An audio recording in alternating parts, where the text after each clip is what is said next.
ये है MS Excel का क्लास नंबर 4 और इस क्लास में हम डिटेल के साथ बात करने वाले हैं फ़ॉन्ट ग्रुप के बारे में। फ़ॉन्ट ग्रुप के हर एक ऑप्शन को इस क्लास में डिटेल के साथ समझने वाले हैं, तो क्लास में बने रहें एंड तक एंड चैनल में नए हो तो इस चैनल को सब्सक्राइब ज़रूर कर लें। और अगर आप फ्री टेस्ट और फ्री नोट्स चाहते हैं, तो आप हमारे एप्लीकेशन को डाउनलोड कर सकते हैं प्ले स्टोर से स्किल यंत्रा 21 जिसका लिंक डिस्क्रिप्शन में दिया हुआ है। तो फ़ॉन्ट ग्रुप में चलिए आते हैं और सबसे पहले आपका फ़ॉन्ट ग्रुप का ऑप्शन है फ़ॉन्ट फैमिली। फ़ॉन्ट फैमिली क्या होता है? तो फ़ॉन्ट फैमिली का मतलब होता है जो हम लिखते हैं। जैसे कि अगर हम यहाँ पे लिखते हैं राम कुमार, अभी हमने यहाँ पे राम कुमार एक टाइप किया है। हम चाहते हैं इसका जो डिज़ाइनिंग है, स्टाइलिश है, ये थोड़ा टेक्स्ट मोटा हो जाए या कुछ मतलब डिज़ाइन चेंज हो जाए। तो आप फ़ॉन्ट फैमिली में जाएँगे, अभी ये कैलिबरी दिख रहा है। इसमें जाएँगे तो आपको ढेर सारे डिज़ाइन मतलब अलग-अलग लिखावट के तरीके अलग-अलग मिलेंगे। तो इसी को हम बोलते हैं फ़ॉन्ट फैमिली, जहाँ से आप लिखा हुआ टेक्स्ट का जो डिज़ाइन है वो चेंज कर सकते हैं। आप देख सकते हैं पहले ही था आपका पतला लिखा हुआ है, अभी आपको ये बहुत ही मोटा-मोटा देखने के लिए मिल जाएगा। इसके अंदर आपको ढेर सारे अलग-अलग प्रकार के टेक्स्ट मिल रहे हैं, जो कि आपको यहाँ पे लाइव प्रीव्यू देखने के लिए मिल रहा होगा। जैसा ही मैं क्लिक कर रहा हूँ दूसरे-दूसरे फ़ॉन्ट में, तो ये आपको अलग-अलग लिखा हुआ दिख रहा है। यहाँ पे हिंदी का भी है, तो आप हिंदी में भी इस तरीके से यहाँ पे कन्वर्ट कर सकते हैं, जो कि आपको यहाँ पे दिख रहा होगा। तो फ़ॉन्ट फैमिली का काम होता है जो लिखावट है उसको चेंज करना, उसके डिज़ाइन को आप बोल सकते हो, स्ट्रक्चर को बोल सकते हैं या फिर आप स्टाइल को बोल सकते हो, कोई दिक्कत नहीं। उसके जस्ट बगल में होता है फ़ॉन्ट साइज़। फ़ॉन्ट साइज़ क्या होता है? तो जो आप स्क्रीन में टेक्स्ट लिखे हैं, वो कितना साइज़ को आपको रखना है, कितना छोटा रखना है, कितना बड़ा रखना है, ये डिसाइड करता है फ़ॉन्ट का साइज़।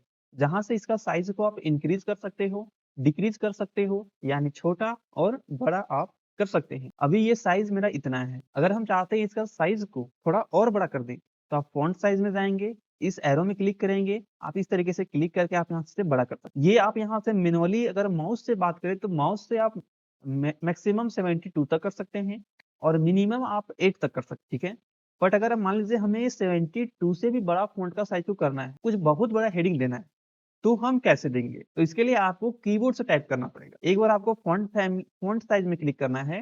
क्या करना है? फ़ॉन्ट साइज़ में इस तरीके से आपको एक बार यहाँ पे क्लिक करना है और जितना बड़ा आपको टाइप करना है, जैसे मान लीजिए हमें करना है 150 तो 150 टाइप किए और कीबोर्ड से एंटर करेंगे, तो ये फ़ॉन्ट का साइज़ आपका यहाँ से इस तरीके से इंक्रीज़ हो जाएगा। सबसे बड़ा फ़ॉन्ट का साइज़ को हम 1638 बड़ा कर सकते हैं, 1638 और मिनिमम हम कर सकते हैं छोटा 01 किसी भी फ़ॉन्ट का साइज़ को। मैक्सिमम ये हो गया, मिनिमम ये हो गया कीबोर्ड से। माउस से हम मिनिमम 8 ही कर सकते हैं और मैक्सिमम 72 ही कर सकते हैं, तो ये आपको ध्यान से समझना है। उसके बगल में आपको ग्रुप इंक्रीज़ फ़ॉन्ट और डिक्रीज़ फ़ॉन्ट मिल जाएँगे। इससे भी आप फ़ॉन्ट का साइज़ को बड़ा और छोटा कर सकते हैं। अगर हम इंक्रीज़ में क्लिक करते हैं, तो ये फ़ॉन्ट का साइज़ बड़ा होगा, डिक्रीज़ में क्लिक करेंगे तो ये छोटा होगा देखिए इस तरीके से। तो आप यहाँ से भी ऐसे कर सकते हैं, कोई दिक्कत यहाँ पे नहीं है। बट इसका भी एक लिमिट है, हम 72 तक ही यहाँ से बढ़ा सकते हैं और छोटा कर सकते हैं। चलिए यहाँ तक आपको क्लियर हो चुका होगा। अब आते हैं नीचे, सबसे पहला ऑप्शन आपको यहाँ मिलेगा बोल्ड। अब बोल्ड से क्या होता है, अगर कोई भी टेक्स्ट लिखा हुआ है, जैसे कि अगर हम लिखते हैं यहाँ पे ये मैंने एक टेक्स्ट लिखा। अब चाहते हैं कि इसे थोड़ा हम मोटा कर दें, ताकि ये दिखने में अट्रैक्टिव व्यू दिखे और जब भी आप किसी भी हेडिंग को बनाते हैं, तो आप हमेशा उसे बोल्ड में ही बनाएँगे। देखिए आपका यहाँ पे ये बोल्ड हो गया जिससे एक थोड़ा हाइलाइट कलर हमें देखने के लिए मिल गया। अब अगर आप चाहते हैं किसी भी टेक्स्ट को थोड़ा तिरछा वे में लिखना, तो आप इटैलिक का यूज़ करेंगे, जिसका शॉर्टकट की कंट्रोल प्लस आई होता है। अंडरलाइन में जाएँगे तो आप एक किसी भी टेक्स्ट के नीचे एक लाइन दे सकते हैं, जो कि आपको यहाँ पे देखने के लिए मिल रहा होगा इस तरीके से। हम इसे सेंटर में कर देते हैं ताकि आपको ज़्यादा समझ में आएगा देखिए। अंडरलाइन से किसी भी टेक्स्ट के नीचे आप लाइन दे सकते हैं। अंडरलाइन के इस एरो में क्लिक करें तो आपको और भी ऑप्शन मिलेगा डबल अंडरलाइन का। तो आप किसी भी टेक्स्ट के नीचे डबल अंडरलाइन दे सकते हैं, जो कि आपको यहाँ पे दिख रहा होगा। उसके बाद आपको यहाँ पे मिलेगा बॉर्डर, ठीक है? क्या मिलेगा? बॉर्डर। आप बॉर्डर से किसी भी डाटा में एक बॉर्डर रख सकते हैं। जैसे कि मान लीजिए ये सेल है, जैसे हम ये लिखे ये राम कुमार। हम चाहते हैं इसके चारों ओर एक बॉक्स बन जाए। अभी तो बॉक्स नहीं दिख रहा है, इसमें क्लिक करेंगे और यहाँ से बॉर्डर में जाएँगे और यहाँ से करेंगे ऑल बॉर्डर। जिससे आपके इस सेल के चारों एरिया में एक बॉर्डर अप्लाई हो जाएगा। तो जब भी आप कोई भी डाटा एंट्री करेंगे तो आप इस तरीके से हमेशा बॉर्डर अप्लाई कर लेंगे। मान लीजिए हमें इस एरिया में डाटा एंट्री करना है, तो रेंज को सेलेक्ट करेंगे, बॉर्डर में जाएँगे और यहाँ से क्या करेंगे हम लोग ऑल बॉर्डर का यूज़ करेंगे।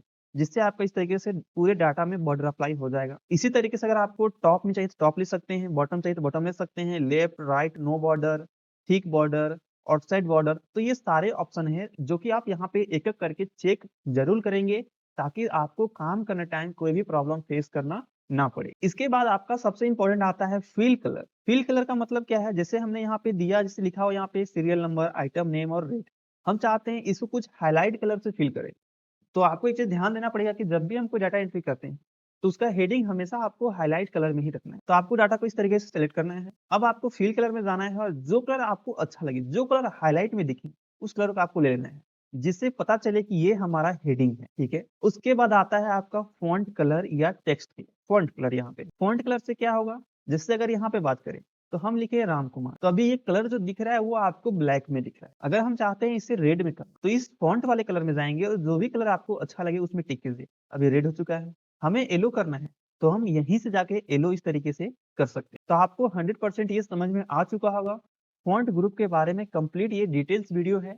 अगर अभी भी आपको कहीं पे दिक्कत है, तो आप हमें कमेंट में ज़रूर बताएँ और अगर आप चाहते हैं प्रीमियम कोर्स देखना या फ्री में आप टेस्ट लगाना चाहते हैं, किसी भी एग्ज़ाम का एक्सेल से रिलेटेड, वर्ड से रिलेटेड और फ्री पीडीएफ नोट्स डाउनलोड करना चाहते हैं, तो आप हमारे एप्लीकेशन को डाउनलोड कर सकते हैं प्ले स्टोर से स्किल यंत्रा 21 को, जिसका लिंक डिस्क्रिप्शन में दिया हुआ है।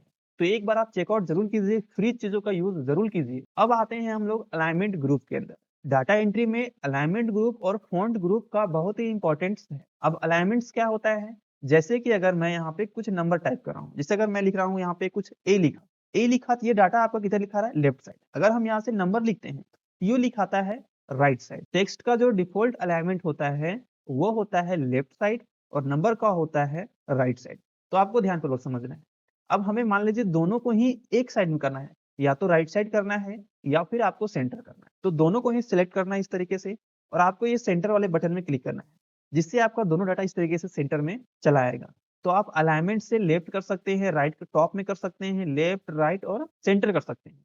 तो जहाँ आपको अच्छा लगे इस तरीके से आप राइट में लिख सकते हैं, लेफ्ट में लिख सकते हैं, सेंटर में लिख सकते हैं। यानी किसी भी टेक्स्ट को आप अलाइनमेंट में चेंज कर सकते हैं। 3 अलाइनमेंट होते हैं, लेफ्ट, राइट और एक सेंटर अलाइनमेंट। क्लियर है? उसके बाद आपको यहाँ मिलेगा टेक्स्ट ओरिएंटेशन, वर्टिकल करना है, क्लॉकवाइज़ करना है, जैसे ये लिए हैं। तो आपको कैसे करना है देखिए। ये टेक्स्ट आपका घुमा हुआ प्रतीत दिखा रहा होगा। चलिए थोड़ा-सा हम इसको यहाँ से इस तरीके से कुछ नाम लिखते हैं, तब आपको ज़्यादा ही समझ में आएगा। अब यहाँ से अगर आप इसमें जाएँगे तो आपको यहाँ पे मिलेगा एंगल क्लॉकवाइज़। तो इस तरीके से क्लॉकवाइज़ एंगल में मिलेगा। देन वर्टिकल लिखेंगे, रोटेट लिखेंगे तो इस तरीके से रोटेट लिखा हुआ आएगा। यानी जो फॉर्मेट आपको यहाँ पे दिया हुआ है, उस तरीके से आपको यहाँ पे लिखा हुआ मिलने वाला है। यहाँ तक आपको क्लियर हो चुका होगा। उसके बाद आपको मिलेगा यहाँ पे रैप टेक्स्ट। ये बहुत ही इम्पोर्टेंट टॉपिक है एक्सेल में। जैसे कि अगर हम यहाँ पे लिख रहे हैं आइटम और नेम जो लिखना है वो इसके नीचे लिखना है। यानी नेम इसके जस्ट नीचे लिखना है। तो इसके लिए आपको यहाँ पे क्या करना है, इसमें क्लिक करना है और यहाँ से रैप टेक्स्ट में क्लिक करना है। क्या क्लिक करना है आपको यहाँ पे?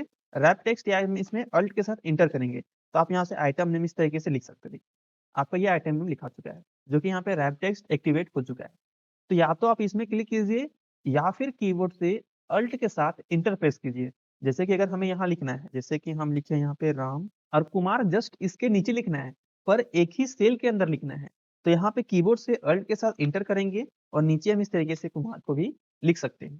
तो ये एक बहुत ही इम्पोर्टेंट टॉपिक है रैप टेक्स्ट। अब आता है आपका यहाँ पे मर्ज। मर्ज से पहला है मर्ज एंड सेंटर। इससे क्या होता है, आप एक सेल मल्टीपल सेल को एक सेल में कन्वर्ट कर सकते हैं। देखिए आपको यहाँ पे मल्टीपल सेल जो था वो एक सेल में कन्वर्ट हो चुका है।